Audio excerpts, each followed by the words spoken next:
Like when I went to friends' houses in elementary school as a little kid, the only question you asked about a dog was their name. Like you didn't have to ask like, oh, are they people friendly? Are they dog friendly? Like, should I be concerned about them? Like you just went into the house and then you asked the dog's name. They're like, this is Jeremy.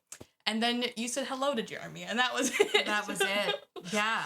No, it's like so there's so true. much less concern surrounding dogs and so much less stigma around dogs back when I was even a kid. Okay, that was an insert from today's show where I am talking to my daughter, and she was talking about what life was like for her growing up with dogs and going to friends' houses. And it begs the question that we're talking about today on the podcast. Why are dogs so timid? I'm really excited for this one. I hope you enjoy it. I invited Paisley down into the podcast room to sit down and chat dogs with me. And it was a lot of fun. Let me know what you think. I'm excited to get started. Let's get into it. Ready to have a calm and peaceful life with your dog without the stress of those fear-based behaviors? Hi, I'm Tracy, and I've been there, overwhelmed by all the conflicting dog training advice and unsure of what to do next. But now I help dog lovers like you simplify your life with your dog by building confidence naturally, fostering trust, and addressing those fear-based challenges. So, if you're ready, stop chopping those chicken wieners and let's get to it.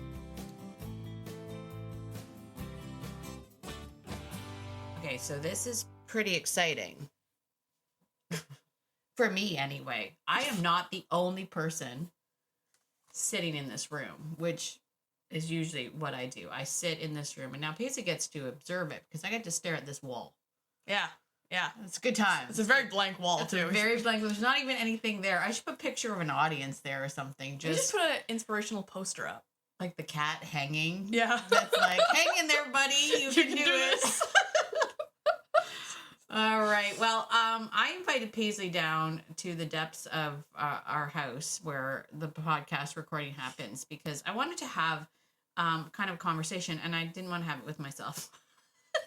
And so Paisley is the innocent bystander walking by. I'm like, come down and talk to me, but just say things into a mic. To which she was like, I don't really want to. But talk to me, but face this direction. It's face a blank wall and talk into this microphone. So that's what we're doing today.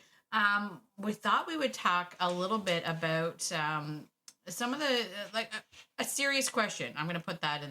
This is back to me scrolling the Facebooks as I do. Came across. Now this time, this particular post was from a dog trainer. So I was fascinated by it. No shade on the dog trainer because I love this guy. I think I've mentioned him before on the podcast. He's a great trainer. And he starts lots of interesting dialogues. And it's similar to the one that I had asked before, but this now is coming from dog trainer. And I think a lot of the people answering are going to be dog trainers. And I just wanted Paisley's sort of thought on it. So the question is, why are so many dogs so timid these days? And I thought this is a great question to ask for my fearful dog lovers. Why are so many dogs timid these days? It's not the way it used to be. It's been steadily getting worse over the past 20 years or so. I know people are going to say it, so I'll address it straight on. For some of it, it's the people protect too many of them from any form of stress or displeasure, meaning they don't learn how to handle negative emotions. But I don't think that tells the whole story. I find it just as much in dogs whose owners aren't like that. It's a convenient but incomplete answer. What else you got? So this is where it gets interesting. Let's see what the dog trainers have to say. First thing coming up strong, pediatric neuter. Coming in strong. And I have to admit, there's a part of me that agrees with that. I am not pro pediatric neuter. I believe that dogs should have their hormones. I believe that more heavily now as a perimenopausal woman. And I think I relate. My daughter will also agree. As someone who lives with a perimenopausal woman. Fun times. She's like, yeah, hormones are good. We should keep those as long as we can. Hold on to those hormones. Hold the hormones, my friend, as long as you can. Dogs that are not being treated as dogs that have jobs. Here's an interesting one and controversial one. Not enough culling. There, I said it. Culling. Ooh. Yeah. Dun, dun, So, dun. and then someone else put soft and hard culling. I personally know a breeder whose male is terrified of stranger and still breeds him. So that's an interesting perspective. Back in the day, I don't know if you would remember this, Paisley, but back in the day, breeders would call out undesirable pups and dogs from the litters, things that didn't meet the standards, and that isn't done anymore, or very rarely. I don't know. I believe that was before my time, because I haven't heard that. Yeah. What's a source of the dogs and genetics is a contributor. That's coming up a lot. Genetic pools with ethical breeding has declined in quality. So genetics are coming up a lot. Sure, it's a multifactored answer. Staying at home and over-crating. Excessive breeding for particular look with no genuine concern for temperament. I agree with that. I think our dog shows should be about temperament. Yeah. Like, honestly, I think dog shows, instead of prancing them around like pretty little things, like toddlers and tiaras, maybe actually do some stuff like, hey, can this dog handle some stuff? Like, what can this dog take? Right? Now that sounds sinister. What can we put this dog through and he actually handles really well? Hardcore dog shows. It's next level.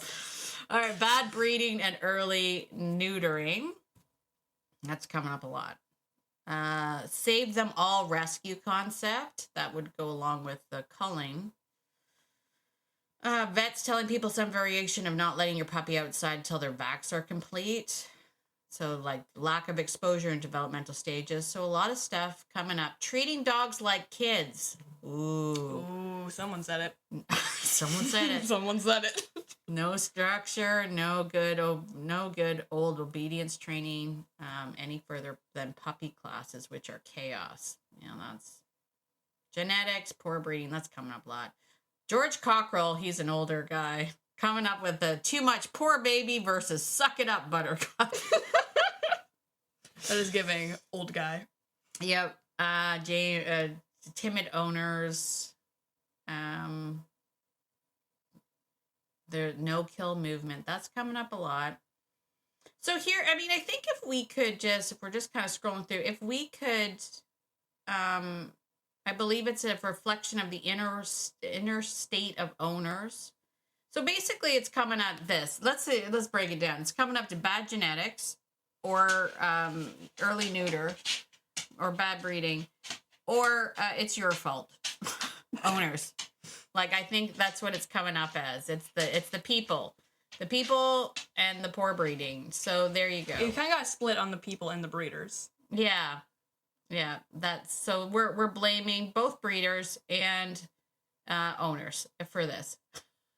Genetics. I'm kind of just quickly. So there's 148 comments. I'm not obviously going to read them all, but the funny thing was, and this is kind of why genetics, lack of culling.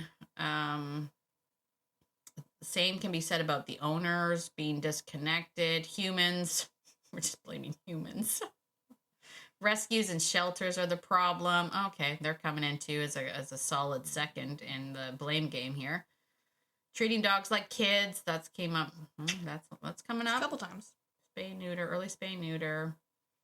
Okay, so here is the thing. I'm just kind of quickly scrolling through. My fur baby pretty much sums it up. Ooh, no. It's your favorite word. It's my favorite word. Oh, you know yeah. how much I love it.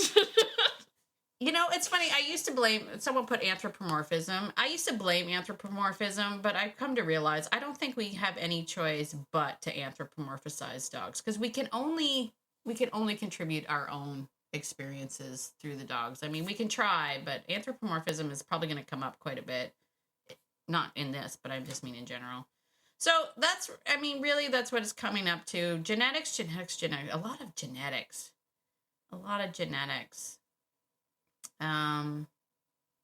But when I first read it, and this is why I wanted to talk to Paisley about it. When I first read it, my first thought, if I was to say, why are dogs so timid now? I would say it's because of us.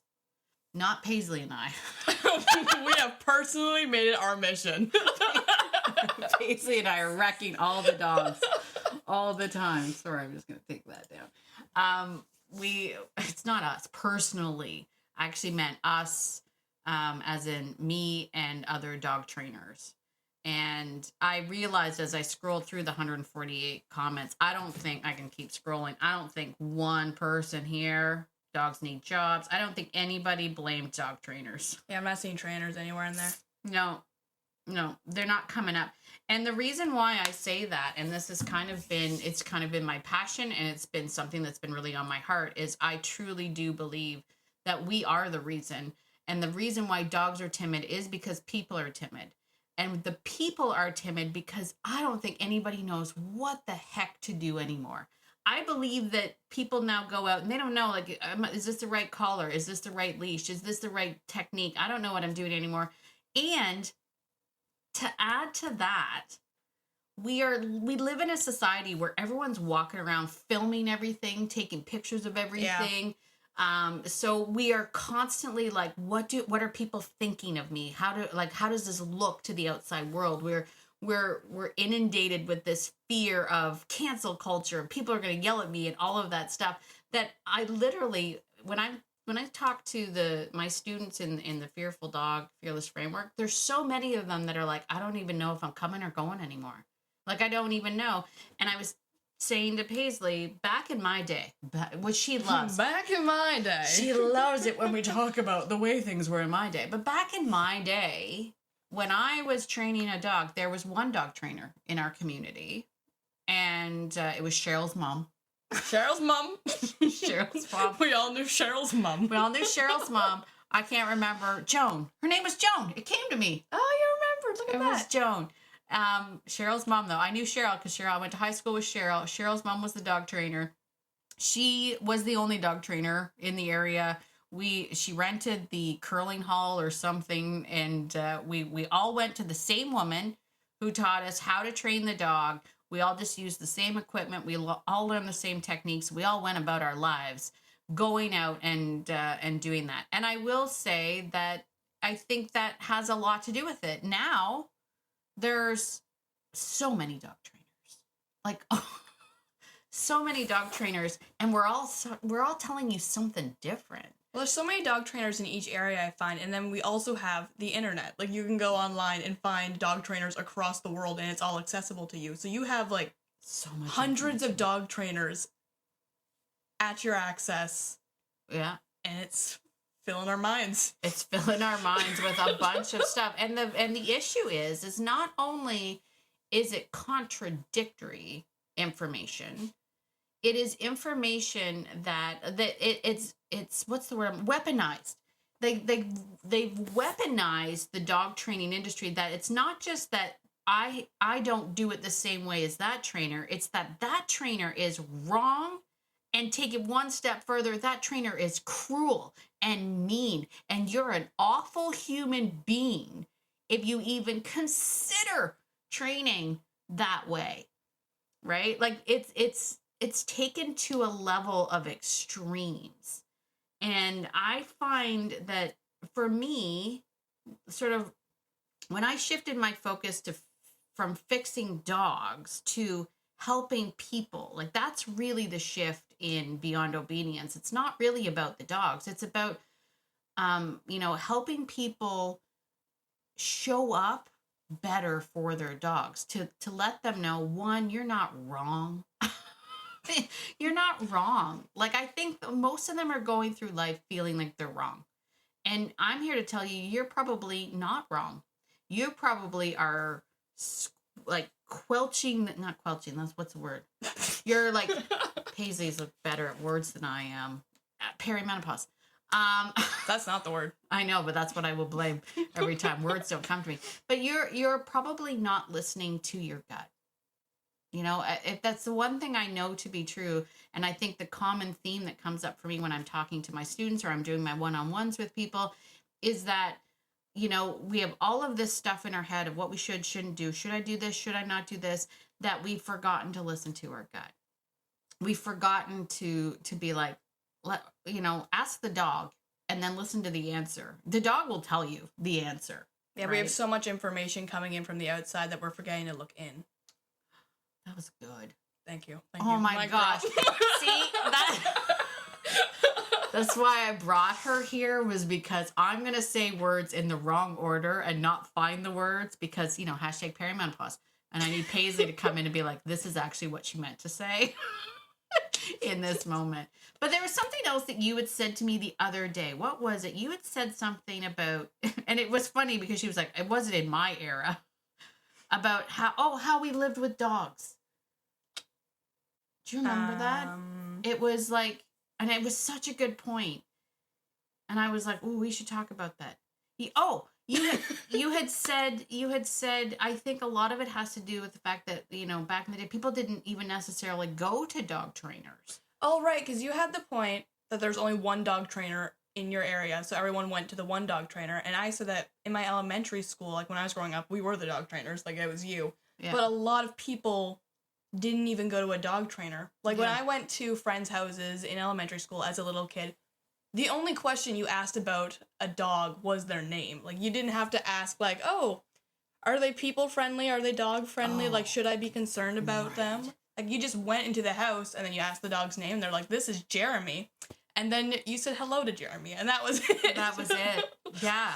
No, it's like there's so much less concern surrounding dogs and so much less stigma around dogs back when I was even a kid. So only like a decade and a half ago, I'd say. Yeah. Yeah. That's a great point. Because actually, now that I think of it, I trained the first dog training that I went to was with my own personal dog,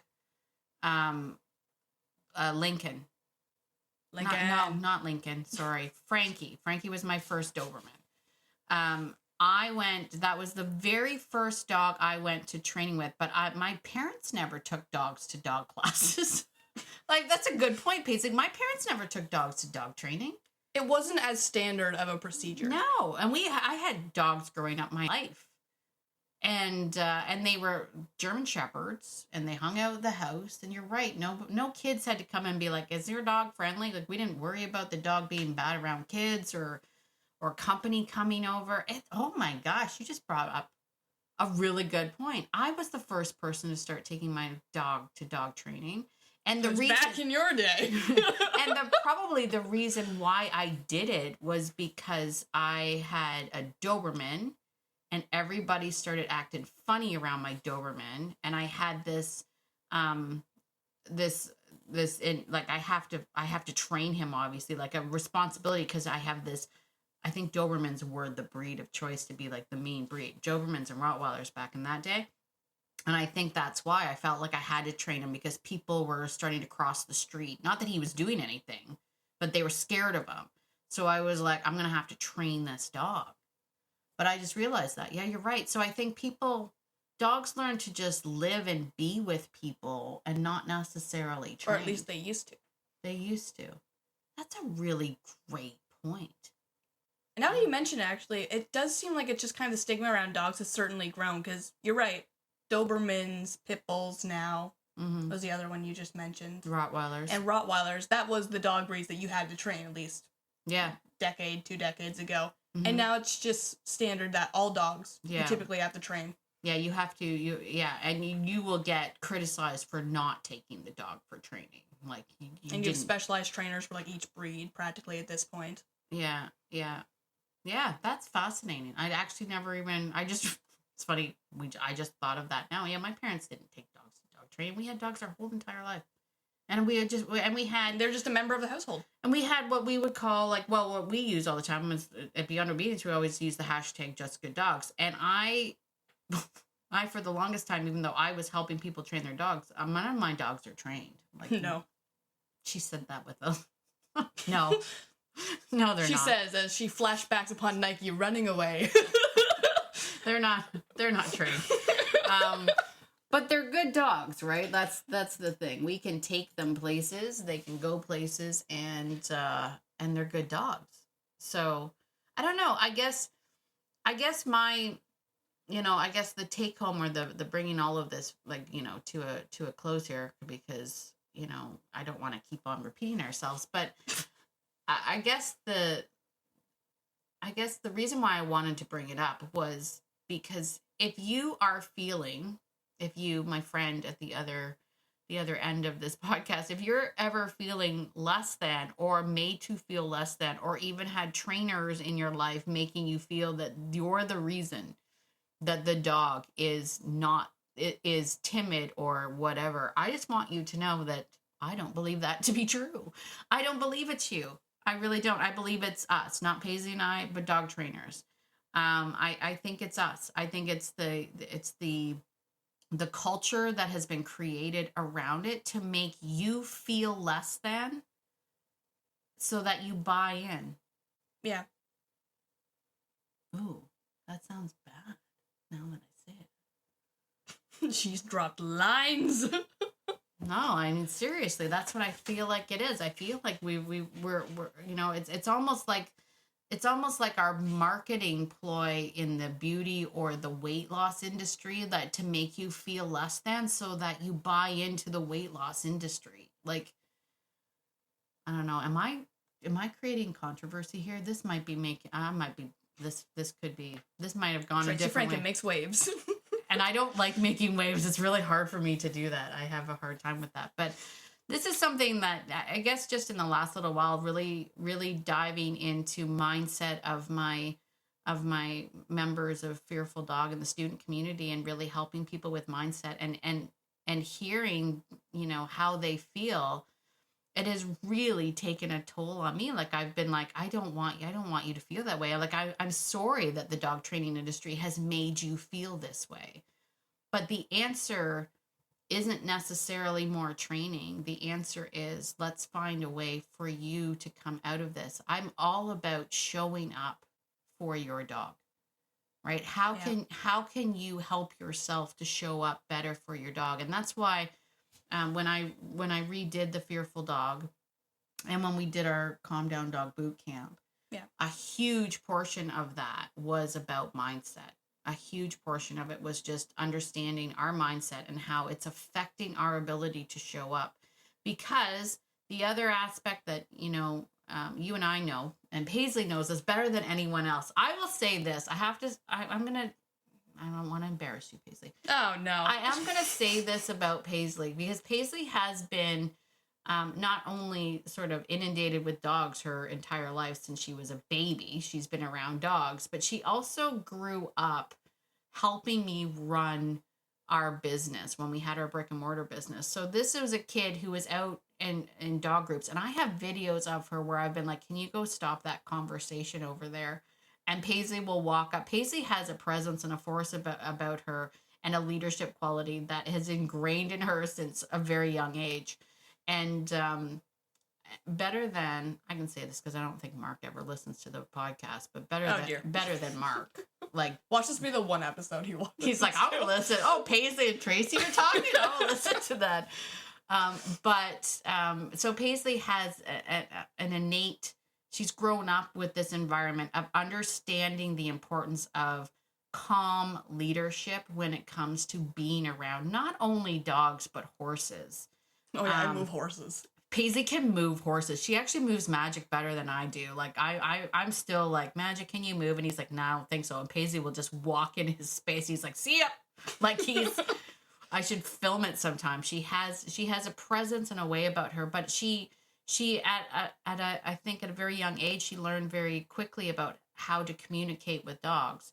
And so one of the things that is sort of our foundation of the things we do here at Beyond Obedience is the concept of leadership. A thing that is villainized everywhere.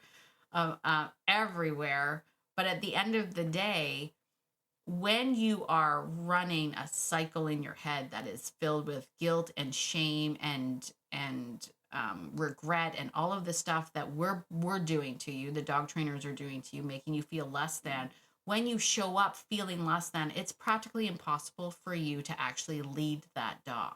It's impossible for dogs to follow a leader that is hesitant, that is unsure, right? They won't follow you.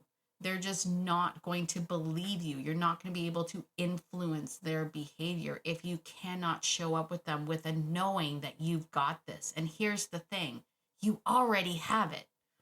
That's the big thing. You already have it. It's already in you. You've just had so much other garbage telling you that you're wrong that you've lost the ability to listen to your gut and to listen to that. And so one of our things and one of our goals, especially moving into 2025, is going to be a massive movement to help you.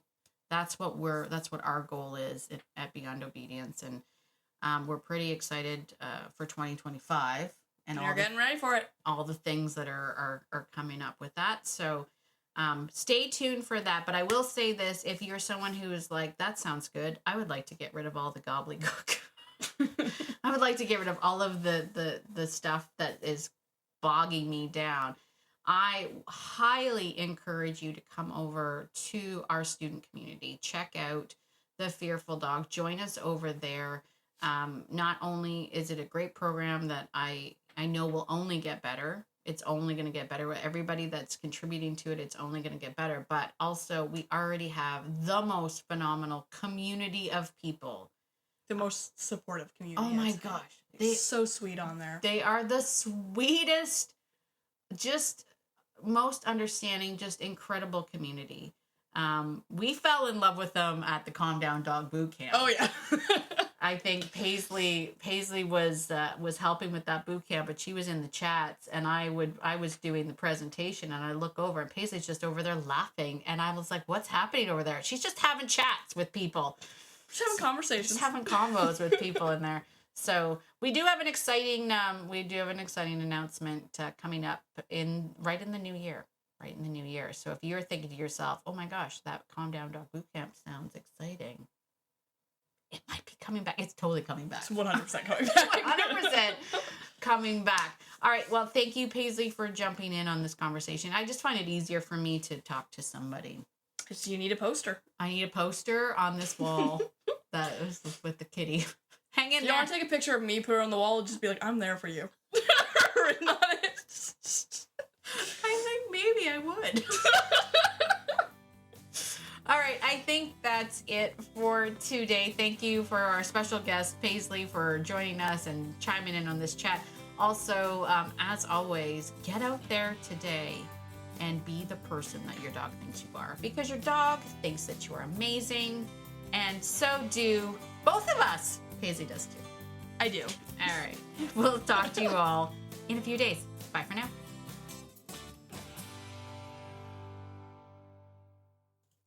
And one more thing, this podcast is meant for entertainment and education purposes only and is not meant to replace hands-on professional training. If you're really struggling with your dog, be sure to reach out to a professional in your area. All right, I think that's it. Bye for now.